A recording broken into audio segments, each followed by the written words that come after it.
You are now in tune with the community on 318 Latino. Meet interesting people who make our community great. Hear their stories, check out their projects. Gracias. Gracias. Gracias. There is a place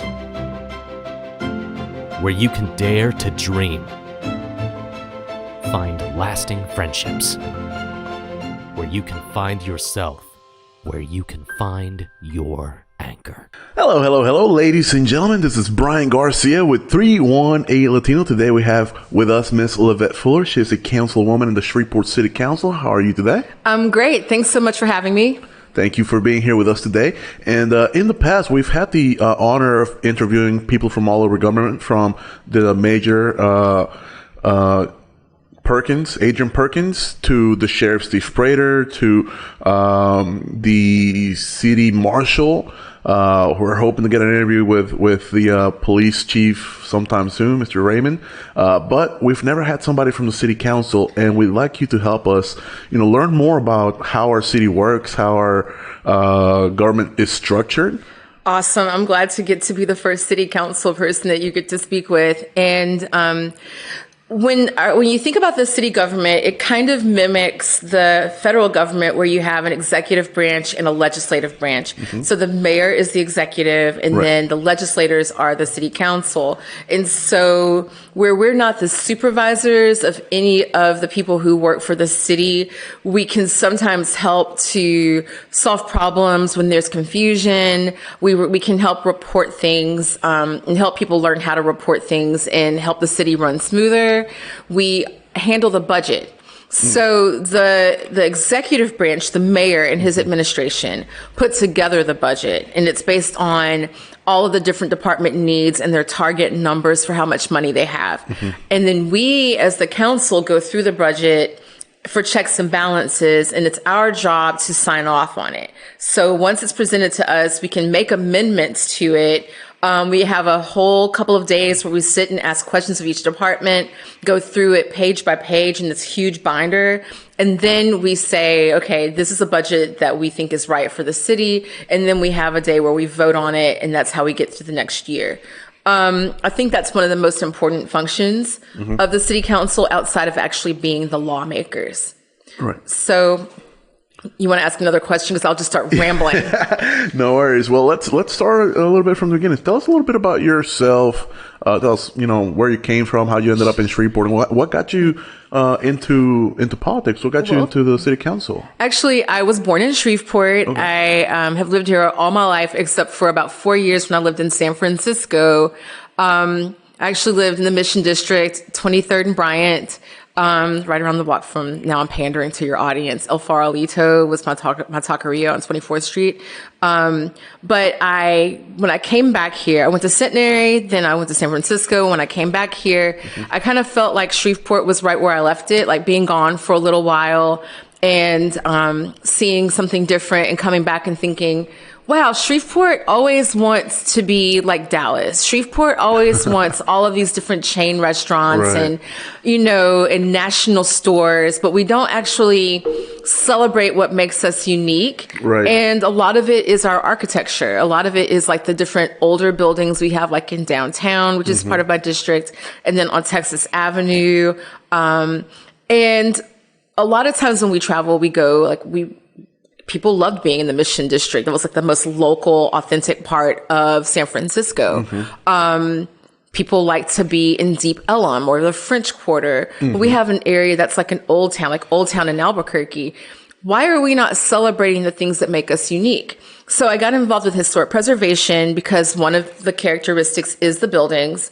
And also, the buildings we were looking at saving were Texas Avenue. Texas Avenue is very important to the Black community because this is where a lot of Black culture was built up. In fact, during segregation, most of the shopping that you did in the Black community happened on Texas Avenue. Oh, wow. One of the tallest buildings in the country at its time, and I don't know how long that was, built by Black engineers was the Calanthian Temple. And I don't know how long it held that title, but for a short time, the tallest building built by Black engineers and architects was the Calanthian Temple on Texas Avenue. And it was to house a social club, a women's organization. That's actually where Cab Calloway, among others, actually performed.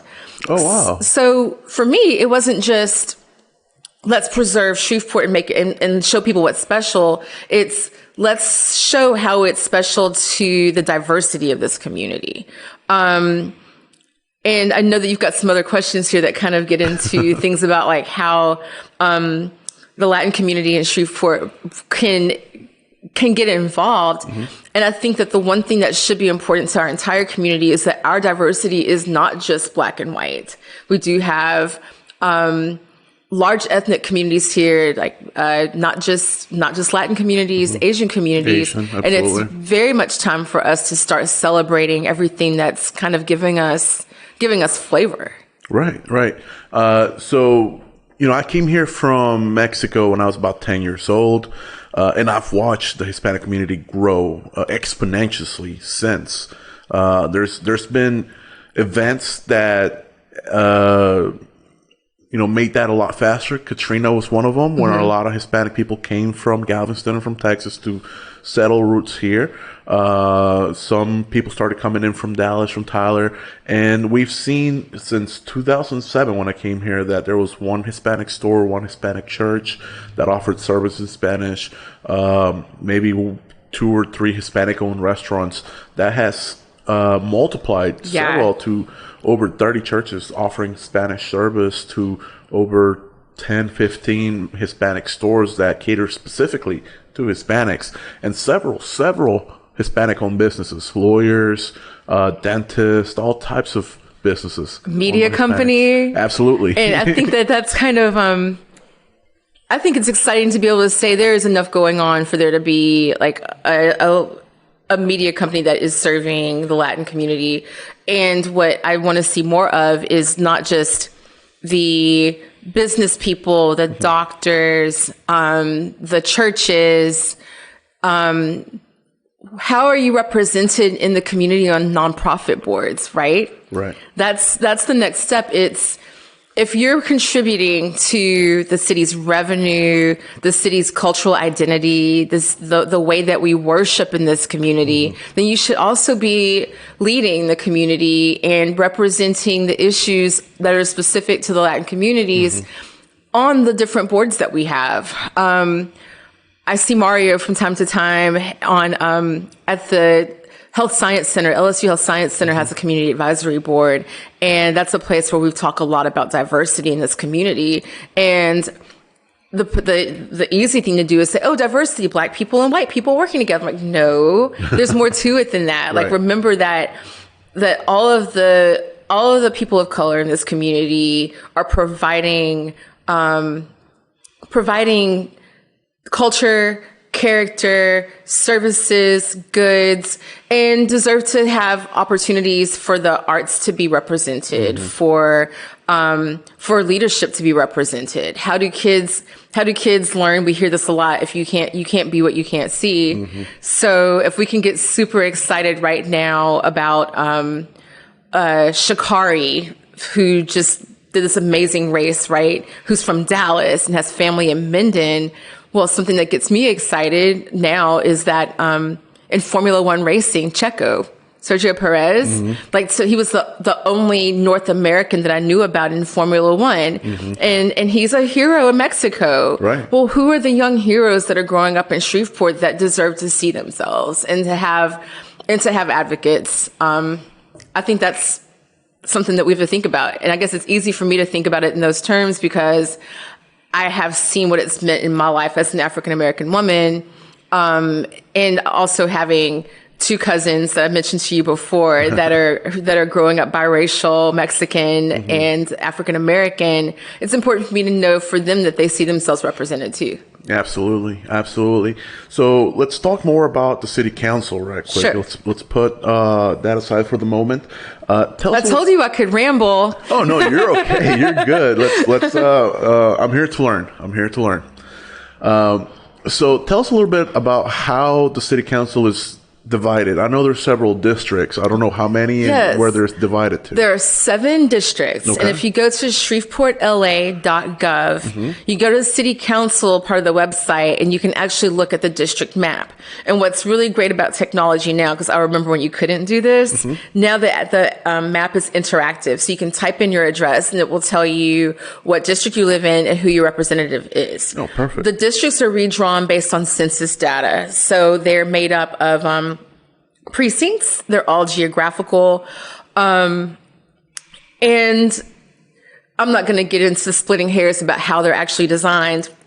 But District B, which is my district, is made up of Highland, downtown, part of South Highland, part of Anderson Island, Stoner Hill, and then pieces of Cedar Grove, pieces of Queensboro, and then Caddo Heights and Hollywood. Okay. So you're my council. Yeah, it's a big, I mean, all the districts are kind of big and they're all diverse in different ways, right. But I have a very diverse socioeconomically and demographically based on race. Absolutely. It's neat. Highland itself is very different. You know, from South Highland to North Highland, that's a whole different picture. You know, when you cross Kings Highway, people seem to think that you're in a different world than when you're on the south side of Kings Highway. And those historic boundaries are kind of weird because you also have, so you have South Highland, or what we consider South Highland, which would be south of Kings Highway. Right. But then you have historic South Highland, and they have their own little sign toppers that like show that they're like the special historic district. And that area, the people who live in that area are very big on letting you know that they're not Highland, they are South Highland, they are historic South Highland. There's and I don't mean elitist in a bad word, but it is like the elite, oldest, biggest houses in the city. Like, this is an area that was very established. But Highland is special to me because it is probably the most diverse racial and socioeconomic neighborhood in the entire city. Everybody. You can cross paths with literally everybody. Doctors, lawyers, business people, service industry, artists. Everybody lives in Highland. I live in Highland. I love Highland. I live in Highland. When I moved back, see, you know what's up. When I moved back from California, and I'd gone to Centenary, so I was very familiar with Highland anyways. Well, my family lives in Keithville. My dad's in Keithville now. But I wanted to be close to where I was going to work. I wanted to be close to the heartbeat of the city. And to me, that's Highland. And so it's just special. You should join the crew of Highland. The parade. Definitely. That's like the funnest thing ever is to be a part of the parade. That parade's a lot different from the other parades. I don't know any other parades that throw hot dogs and VHS tapes. You know, it's kind of like when you look at the culture around, like the history around Mardi Gras, like as from like Mobile, Alabama, and from New Orleans, and there's a lot of society kind of wrapped up in it. So the crew of Highlands, when the parade started happening here and the crews started happening, you had the 2 big crews, Gemini, and you had Centaur, and they do the big parades. And they have like their king and queen. And it's all very like splendid and formal. And Highland just kind of wanted to make fun of all that, you know? It was just like, we don't even want a ball. We just want to have a parade. There you go. And then they added the ball because it kind of helps raise money to put the parade on the street. Right. And when you go to the parties, like, and I kind of have mixed feelings about the parties, but it's wild. It's so different. Everyone does these big formal things, and you get to Highland, it's just kind of like old people trying to have a frat party. You know, It's just ridiculous. But it's neat because it kind of tells the story of the neighborhood to you. Perfect. I like that. I've never seen it that way. So tell us about how people are voted into the city council. When our elections. See, I did it again. Like, I just ramble. I'm so sorry. So the election, the city council serves 4-year term, and you're termed out after 2. So you can run 2 times. You can run and then have re-election to serve for a total of 8 years. Each district is maybe 1/7 of the community by census tract, but we have differing amounts of people that are actually registered to vote. But once you're voted in, you're voted in usually like between October, November, of that year, like 2022 is when the next election would be. So maybe October or November, you'll see the election happen. And mayor is at the same time. And then we'd be sworn in on the December 29th or 30th is when we're sworn in to get to work. It's like the last Saturday, I think, of the year or something like that. I can't remember how it's spelled out in the charter. Is there a term limit for the mayor as well? Yes, 2 terms, and that's it. And then on to the next group. Gotcha. And that's, we only had, sometimes the mayor only serves 1 term and doesn't get reelected. But, and sometimes people really are like, okay, I don't want to do this for a second term. I'm going to let somebody else do it too. But we have, everyone that's serving right now, you won't necessarily see everybody up at the same time. So what's happened is you serve for your 4 years and then you run for re-election, but you might have been serving with someone that was termed out and they can't seek re-election. So in the last year, in the last term, because I was elected 2018, we were sworn in at the end of 2018, December 29th-ish. And then we got right to work. Me, James Green, councilman for District F, and then the councilman Butcher for District D and Nicholson for District C, we all came in as the new kids on the block. And there were 3 that were holdovers. That was Councilman Bradford, Councilman Bowman, and Councilman Fleury. Well, after about 2 years, so last year in the middle of the pandemic, we're meeting on Zoom and Councilman Bradford announced that he was stepping down and retiring. And so now we have Councilwoman Taylor for District A. So sometimes things like that happen. Gotcha. And she would be able to serve possibly 2 more full terms if she wanted to run. I think that that's something that's still possible because she's completing someone else's term. Right. So she'll be back up for re-election with the rest of us. Right. Her 4 years doesn't start then. She'll have to run in 2 years. She'll have to run for a full 4 year. Exactly. Right. We all have, you can be reached by email or by telephone or by coming to the council meetings. It's hard because it's considered a part-time job. So everyone is supposed to have like a real job that they do. And then the council is not so much a job, but as a service. You're a public servant. Right. And there are other cities that do it differently. Like in New Orleans, it's considered a full-time job and they are paid, they're compensated fairly well for it. Here, we're locked in at, I think it's maybe about $12,000 a year or something like that we get. But that basically kind of, James Green, Councilman Green jokes that it basically covers gas money for the years that he's doing the job. And I think that's kind of fair to say. Right. But what it means is we're not 100% on call all the time. And people put into it, you get out of it what you put into it, and we all do it differently. Now, I've heard some complaints about Councilman James Green. I don't know if I can get into this, mainly about him not being present in city council during some of the meetings. I'll say that the best I can say is we all have different styles, right. And we all have every district has people with different expectations of the people that they elect. Gotcha. And some districts have more capacity than others for taking care of themselves. And each district has areas that are more vulnerable and less vulnerable. I can't speak for the critiques that his community might have on him. I can say that personally, we have a good relationship in that, to be completely candid, we have friction like anybody would have friction. Right. And we have times we get along perfectly, and he's my colleague. So, right. It's not my job to have a criticism of him any more than it is for him to have of me. We do what we're here to do. And, it's not always easy. It's not always sunny and rainbows. And I don't mean our relationships. I mean the relationships that we have with the community and how we handle hard, difficult things. It just is what it is. It's a weird thing. Like, I'm never gonna publicly admonish a council member for how they do their job for their community. That's between them and the people that elected them. Right. Any more than I want them to do that to me. Some people will say, oh, you're so much more responsive than XYZ. And while they feel that way, there are other people in the community that feel like they can never get a hold of me because it's hard. Like the phone never stops and you try to get to people as you can get to them and it just gets busy. Right. And so people are going to have different opinions about you no matter what. Oh, absolutely. You know, I completely understand that. Is there supposed to be voting taking place when not all council members are there? Well, okay. A quorum. So to have a quorum, you have to have a majority, a simple majority. So there's 7 of us.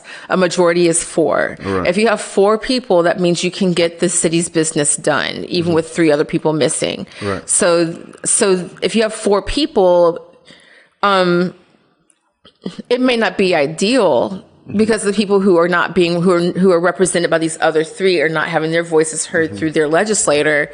But all you need is to have public notice. Right. And then to have a simple majority present. Now, the other thing about that simple majority is it means that anytime 4 of us are in the same place, it's a quorum. And we either need to have made sure that there was already public notice that we would all be together for like a committee meeting, or if we're all going to a conference together, or we need to disperse. Because you don't want 4 of us together at any time discussing the city's business off the record. Every that's time. Interesting. Yeah.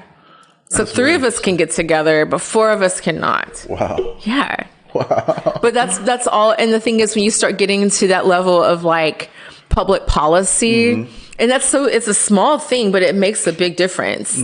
Like, someone wrote an article and then it got passed around on social media about the recycling contract that's up. And it said that a committee of 4 council people selected this person for this contract. Well, that's a really touchy thing because, well, one, that's inaccurate. But if it had been accurate, there would have needed to have been public notice that there was a committee of 4 council people making a decision about a contract. That's illegal without public notice. Right. The public needs to be able to hear everything that gets said if we're going to vote on something like that. Yeah, like that's a big deal. So that's not what happened. It was 1 council person and 3 other people. But if it had been the other, there could have been really big implications. Gotcha. That kind of blew my mind a little bit. I didn't know that was that deep. Now, my next question is a little different. I don't think I've ever done this with any other politicians that we've had or any other person that's a public servant, but it says, imagine you're giving us a State of the Union address specifically for Shreveport. Oh, boy. Yeah. Can you tell us how Shreveport is doing versus how we've been in previous years and where we're headed? Shreveport is in a real state of flux right now. There's a lot of things changing. One, because we've just gone through this huge pandemic that we're still recovering from. And before that, even our economy was kind of slowing down. We have seen in the last few years the exit of major industry from this community. We were a big hub for GM for a long time, and we're no longer manufacturing a car. We just had Libby Glass leave in the middle of the pandemic because they just, they had to shutter their doors. Right. So Shreveport is seeing jobs leaving. We're seeing our population decreasing while the populations of other communities around us are starting to grow. Right. We're seeing Bossier City have an uptick in population. A lot of it's coming from Shreveport. So it's Stonewall. And so what we have to do is ask, are we losing people to bigger markets because they're getting jobs and they're appreciating the quality of life? Or are the people that we're losing still coming through this area, but they don't want to live in the city proper? And if that's the case, why is that? That's a question that we have to ask right now. Right. Some people will say that they don't feel safe inside the city. So they're moving either just to the edge of the city and staying in the gated communities in Southeast Shreveport, or they're moving completely out into the parish or into DeSoto Parish or to Bossier Parish. We have to either figure out how to reel them back in or replace them with new people who want to be in the city. What I see as our assets are our diversity, and our creativity, and our hospitality. What I see as something to work on is our workforce development so that we can attract better jobs not just better industry, but the industries that are innovative right now. Like we don't want to be making something that's going to be extinct in 3 years or 5 years. Right. We ought to be trying to get to the other side of that curve to where we're making things that are timely and that are going to benefit the world. And that's a hard task when people are saying that you're lacking in workforce development. So that's where our soul searching is for Shreveport. That and our crime and our crime rate right now being high for violent crime, but low on everything else. Let's talk about those two, job development and the crime. Let's start with the job development. I've heard the Amazon is starting a new plant here in Shreveport. So what's going on with that? Can you tell us more about that? What I do know is that it's going to be a fulfillment center and that the plan is for them to hire 1,000 people. And what we know about Amazon is that their starting salary starts at $15 an hour, which is going to be higher than a lot of places around here that are service industry. Right. But there's a lot of criticisms at the national level about how Amazon treats employees. So for us, I think that we need to, one, remain positive and be excited that these jobs are coming. Right. And two, figure out how to capitalize on having people making more money, more than the standard minimum wage, more than even the $12 an hour that you can get with like in libraries or even with the city right now. How do we make sure that they are saving some of those funds and how are they putting those dollars back into the economy? But before we even get to that, there's going to be those jobs helping to build it. Amazon does kind of like a modular type of building, but there's still going to be construction work that has to happen or that gets to happen. And that's something else for us to be excited about. This might be a chance for more food trucks to get started going to that general area where you're going to have a lot of employees that are not going to have a lot of time for lunch, but might want to get something different than whatever's in their lunch pail, right? Like there could be other opportunities like that as a result of Amazon coming to that area. Now, I did see during the pandemic, and this wasn't just something that happened here in Shreveport, it's something that happened nationwide. So a lot of people started their own businesses. A lot of people just decided they weren't going to work food industry anymore. They weren't going to work service industry anymore. They started their own businesses. I know a couple of my friends that became artists, and they're every weekend over at the farmers market selling. Yes.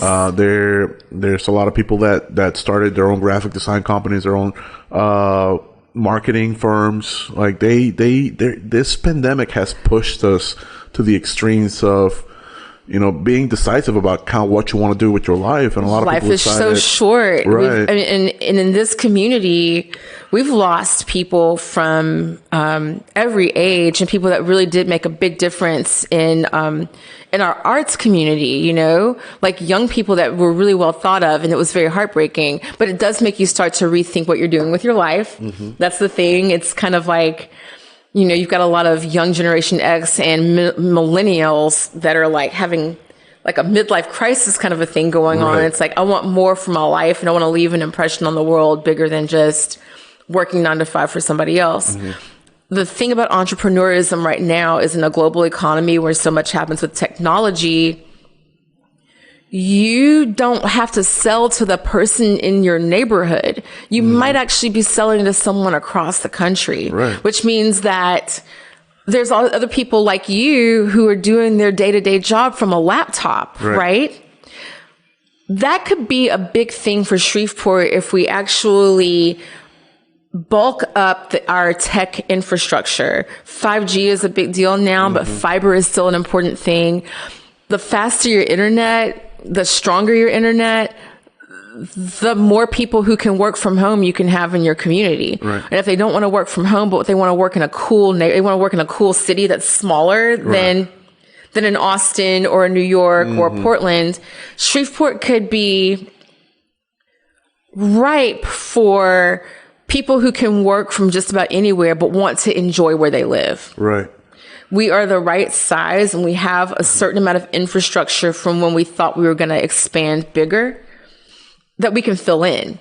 So we on the weekends will go to Tyler or to small cities in Arkansas, other parts of East Texas, or maybe we even go to New Orleans and Baton Rouge. Mm-hmm. Well, okay, when you look at Texarkana, when you look at Bossier, even if you look at Longview and Tyler, they have small downtowns that are cute and they have the suburbs around there. Right. But do they have the infrastructure and capacity ready to go from whatever size they are now to 500,000 people, because Shreveport does. Right.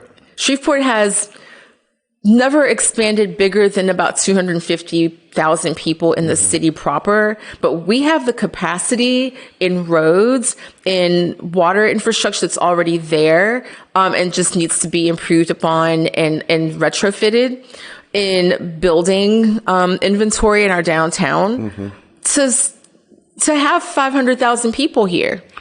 Yeah. The only thing in our way is us. Absolutely.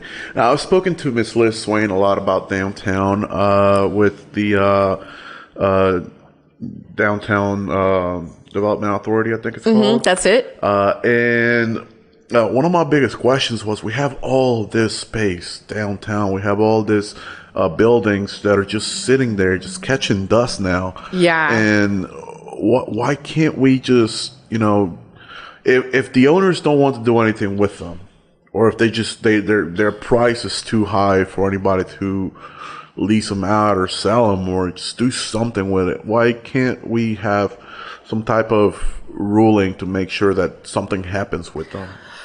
That can get complicated by state law.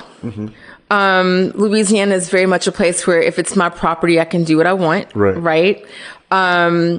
When you have demand for buildings and people aren't selling, some cities are able to put a vacancy tax on a building to kind of urge the owners to do something with the building. Right. We're not at that place yet. That's like a sweet spot that you need to be in as far as people coming in and having demand and having the available inventory. Some people have had complications with tax liens that end up being more than the actual property is worth. And then it makes it harder for you to sell to get from under the buildings. Right. And then there's other complications like that where, because there wasn't a policy put in place probably back in the 1980s, when people were trying to do this, demolition by neglect is what we call it. So if you've got a building now that has a roof that's caved in and it's crumbling, but you want to save the facade and maybe repair the building, it's going to be so expensive to do that. And you need to be held accountable for letting the building fall apart. We have never actually been able to pass any kind of legislation to hold people accountable for demolition by neglect. And that really becomes a problem when the buildings are having a shared wall. Because what would happen over 100 years ago is you have the one building and the next person comes in and they use your outside wall as their shared wall for their next building. So if you let your building go, you're jeopardizing their building too. Right. So it's something that, like I said earlier, historic preservation, it's something that matters to me, but not just that. Infill, being able to incentivize turning vacant lots into buildings. Right. You have empty space that can get filled in, and then that makes your area even more inviting. Yeah. But in the meantime, what can we do about keeping downtown clean? Putting in welcoming banners, repairing the light posts that are in disrepair, making biking down here more attainable, making bike racks more available. Right. There are little things we can do that make downtown that much more attractive. And I'd like to see us focus on some of that for sure. There's one more issue in downtown that I see a lot is the ever-growing rate of homeless people living in the downtown area. Yes, the issue with the downtown, and I've read where people say that successful downtowns are going to see an uptick in their homeless population. Now, our downtown used to be thriving with every single floor of every single skyscraper, if you can, or tall building, filled with people. And so you might not notice how many people are just kind of out and lurking about. But right now, our weather, compared to other places when it's not raining and when it's not extremely hot, it makes this an area that's easy. A downtown has a certain amount of infrastructure that makes it easier for people to camp out. Right. And what's happening now is you have some services available as far as homeless shelters that are open at night, but during the day you have to find somewhere else to be. The library is often a place that people will go because the library is open to everyone. And so you wouldn't see so many people, outside. During COVID, the downtown library, like during the close down, a lot of libraries were closed for a long time, but the downtown libraries stayed closed even longer, which meant a lot of the population that would normally be there had nowhere else to go. Right. And then I think after that, they just stopped kind of going in as much. I believe that the best thing we can do is create shelters and services that are effective and support the ones that are effective. And the one thing we don't have is a no questions asked shelter. Right now, a lot of the shelters require you to be clean of any sort of substances and to sometimes do their courses. And a lot of times their courses are based in religion. Right. And then you have, what's the other requirement that I hear about? Sometimes they expect you to pay a certain amount of whatever income, like whether it's food stamps or whatever. And I think that that's really kind of bad. Right. And even if you're not doing any of that, homeless people are still people and they deserve to be treated with some level of humanity and compassion and respect. Right. And if your program is lacking that, your program is going to fail because people would rather be outside than be abused. So that's something that we have to kind of check ourselves on. Mm-hmm. There are some rehoming programs that work. There's one called Rapid Rehoming through Hope Connections that is actually able to get people into apartments fairly quickly. Oh, wow. But they have to actually be ready. They have to have like a case file where they're getting like constant help, like mental health, whatever it is that their needs are, in order to make sure that once they get into a home, they can stay in that home. And then Holy Cross Episcopal Church has Hope for the Homeless.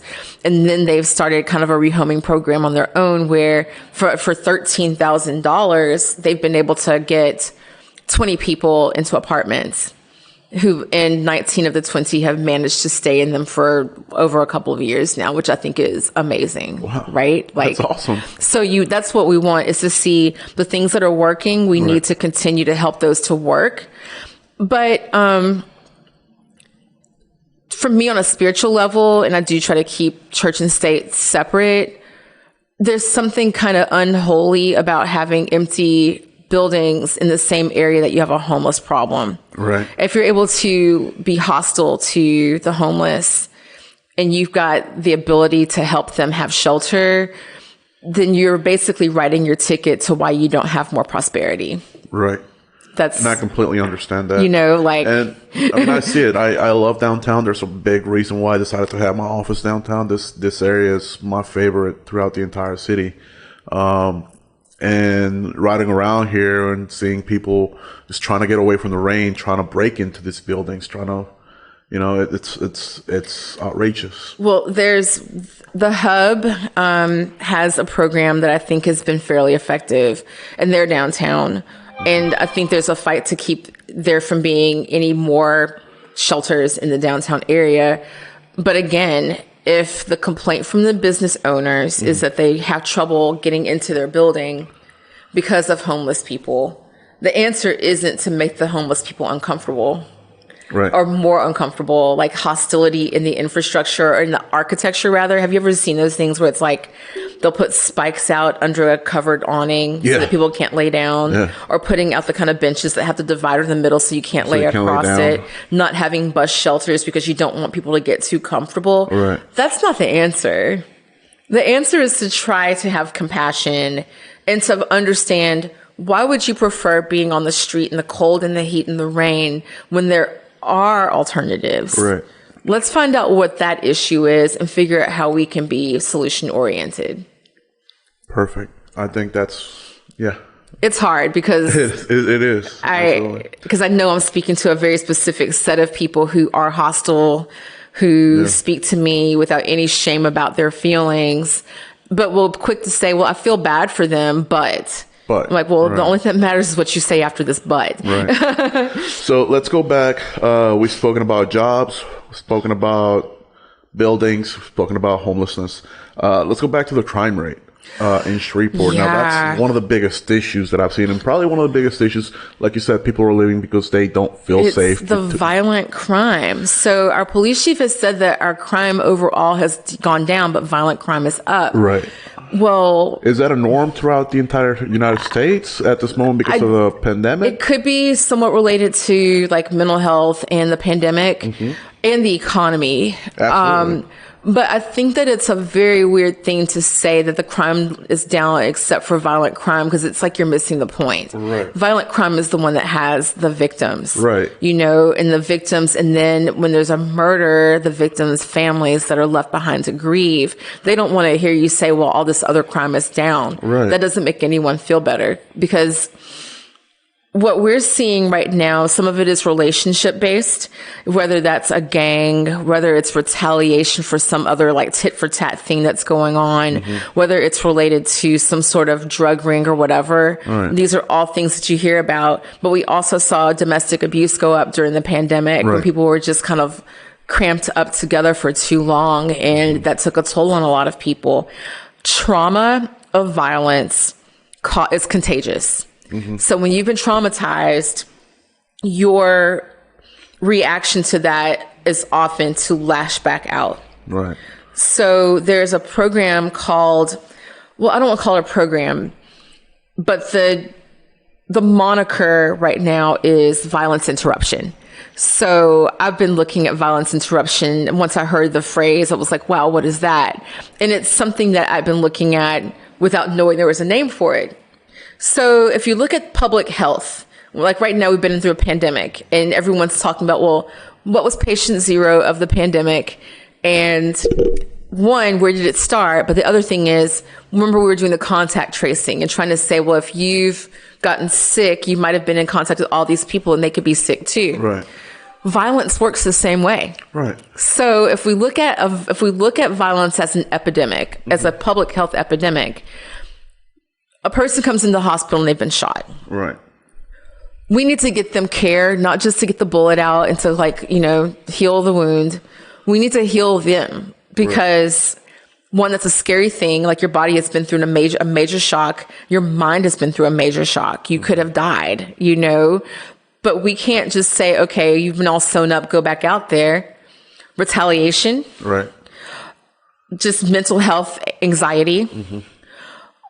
Any number of things that need to be attended to for that person and their family members. If we contact trace, if we follow you home after that and we make sure you get help, you might be less likely to get involved in any kind of retaliation. Right.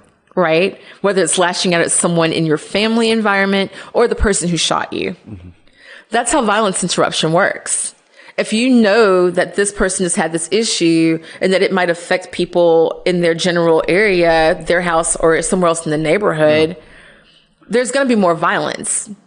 You can predict that. Like that's 100%. There's going to be more violence in that area. Let's go back to that area and stop it before it can start. They're starting to get younger. The people getting involved in these crimes. I remember not too long ago, there was a young girl, I probably think she was 17 or 18, robbed 5 liquor stores in Shreveport. Sometimes they're being recruited and you get a younger person to do it because if they do get charges, the charges are going to be less high. They're going to be lower charges, you know, whereas if the person who might be the ringleader can't go back because it might be a third strike and they're out. Right. That's just one case of what can be happening. The jobs. Like younger people used to be able to count on getting those like McDonald's fast food jobs. Right. But you've got a lot of older people who have not been able to advance in the job market. So it means that their opportunities for that first employment are kind of not there and they want money and they want what they want and they have, your brain is not fully developed until you're between 23 and 27.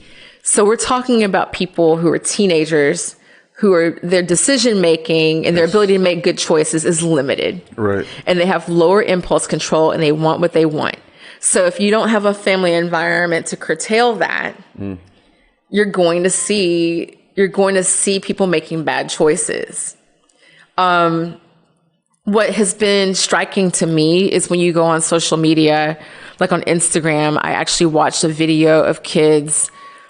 It was actually just after there'd been a shooting in an area, and some of these kids were involved, and they all seemed to be high, like on some sort of like maybe like methamphetamine or something. Mm-hmm.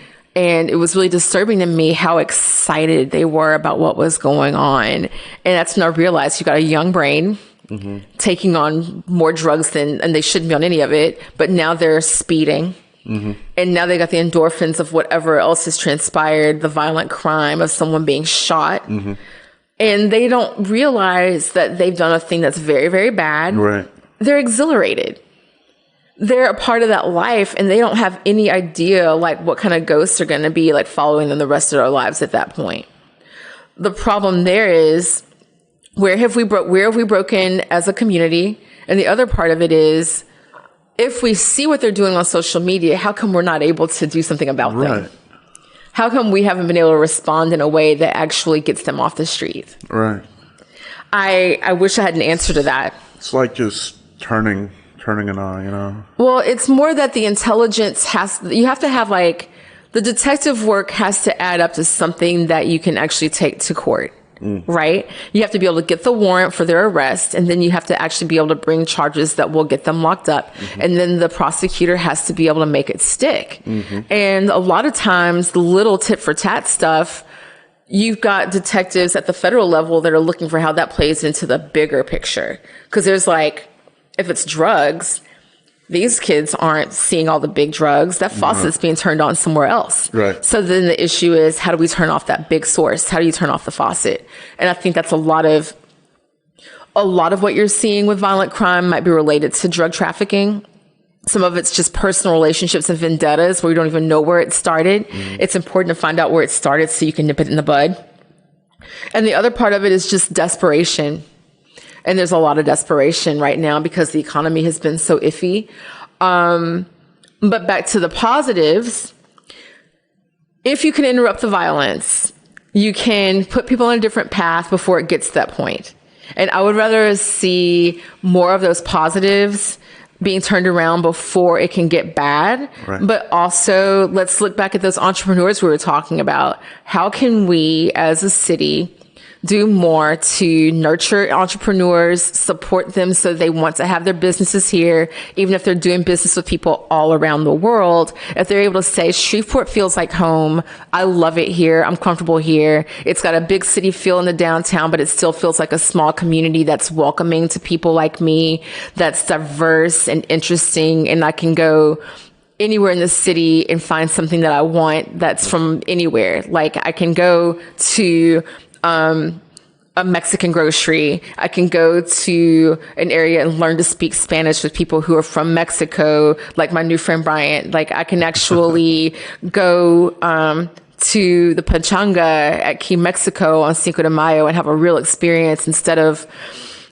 white people in mustaches and big sombreros, you know, like for Shreveport to see the kind of changes we're seeing that are even little like that. Right. It means a big deal, and it means that other companies might come here and give us the jobs, that give people opportunities so they're not turning to the violence and not turning to desperation. Right. Man, that's big and that's important. I've seen a lot of business be turned down in Shreveport because of the rep that it's gotten because of the violence. So if we can start turning that around, I think we'd have a lot more opportunities coming in from part of it areas. Is that we've got to talk about the positive things. Absolutely. We would have to be able, you know what would be great is if we can start saying, and this would be a great goal for us, and this is the kind of thing that happens when you have representation. If I have members of the Latin community, if I have Latinos like you serving on a board, you're going to say, if you're on the board for the Arts Council, why are we not doing more to showcase Latino artists? But you might also say, when can we start printing our programs in English and Spanish? When are we going to start putting English and Spanish in the bus depot?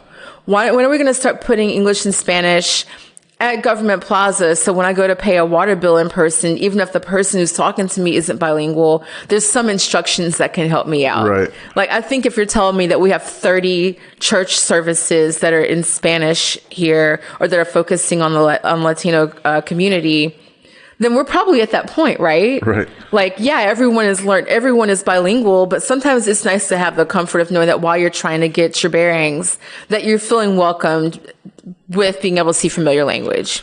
Well, now that we're back to the Latino community, our Latino community is constantly growing in the Shreveport area. Tell us if you've noticed the increase, and how do you believe that our Latino community affects the community already starting here? I have noticed, and I think that there's a few different impacts, like there's things I was just mentioning, and the things that you mentioned we were starting as far as businesses and churches and culture. A lot of it being, I'll say this. We live in a community that expects that if you are Latino here, that you either own a restaurant that's Mexican or you work in a Mexican restaurant. Like, as if to say that there's no other option for you. Right. So I think it comes as a surprise to some people that there are doctors in the Latin community. There are business people outside of the retail that we're used to seeing, right? That we're accustomed to using as a stereotype. I think that means that there are dollars that need to be respected, right? Absolutely. I do think that I think it's time for us to start evolving as a community, recognize that, and I'm like trying to figure out the best way to say things, to recognize that we are not just a black-white community, that while you're starting to see a black community that is coming to its own as far as the economic pull that it has and the strength that it has, we're still also trying to overcome these issues that we have with police brutality, with representation. Right now, we can say, oh, we have a majority black council and a majority black police, not police, but DA and mayor. Well, when I look at other minorities that have zero representation, then if I've been marginalized, if I'm in a community where I was once marginalized and am now a majority, right? It's not enough for me to say, oh, I'm in the majority now, I have power. My responsibility is to say, you're coming too. Bienvenidos. Bienvenidos. You know, that's my job, is to say, how can you be represented in this community? And how do we bring you along? How do we say welcome and then allow you, and I don't mean like allow like you need my permission, but how do we open the door to see more representation? Perfect. Last question is, what would you tell the new Latinos coming to the Shreveport area? What should they keep in mind while they make a new life here? Keep in mind that while it might seem frustrating that there are so few people who are English first language and bilingual, that doesn't mean that you're not welcome. You are welcome, and we're excited to have you here, and your voice matters as much as everybody else's. Perfect. Well, Ms. Levette, thank you so much for your time. Thanks for having me. I'm sorry I ramble so much. Oh, no, just kind of chase squirrels, you know? It was perfect. In behalf of the Latino community in 318 Latino, I want to thank you for being here with us and educating us about the city council and, welcoming us to the city. Glad to be here. Happy to do it. Thank you. Yeah. And we're done. 318 Latino por internet desde Shreveport.